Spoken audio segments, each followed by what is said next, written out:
Hey, Dirt Farmer Jay here from DirtFarmerJ.com. Your key fob doesn't seem to be working anymore, or it's kind of spotty. Well, it's probably time to change the battery, and it's a lot easier than you think. Stay tuned and I'll show you how. Dirt Farmer Jay from DirtFarmerJ.com. Pretty much all modern vehicles have key fobs. Doesn't matter if it's a fixed key type like this, one that does not have the key outside, it's completely electronic, or what I call the switchblade type, where the key comes out around the side when you push a button. When the battery gets low in them, and they're coin type batteries, the flat disc batteries typically, when the battery gets low, it'll quit transmitting either to unlock the outdoor, or when you put the key in the ignition and you need to have adjacency to the ignition to unlock and activate. If the battery gets low, then it's time to change the battery, but it's a lot easier than you think. To do so, the only thing you need to do is get an object that is, if you look right here on the edge of the key, you'll see there's a slot right there or kind of a joiner around here. And if you can get something in between there, can be a coin, a dime, for instance, which is a thin coin without much of a lip.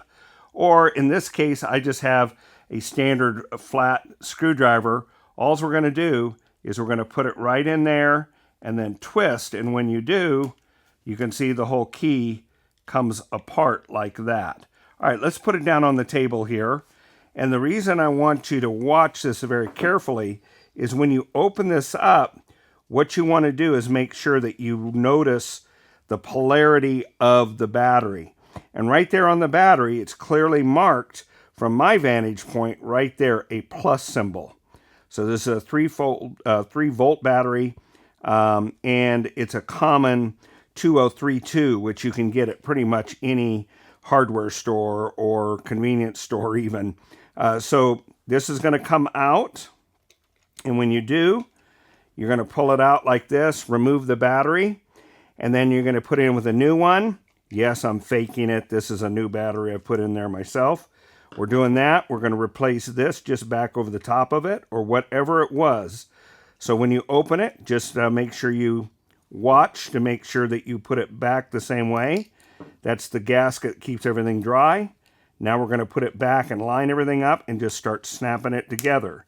And when you do, there you have now changed the battery on this type of key. Now watch here as my friend Gabby from Batteries Plus changes out the battery on one that does not have the key outside. Now the key is inside, and we'll show you that in another episode for access to the car only in emergency. But same thing, if it quits transmitting, it's problematic, or it just is intermittent and you need to change the battery. Here you can see that she inserts a tool on the side. They have a specialized tool, but that flat blade screwdriver will work just fine.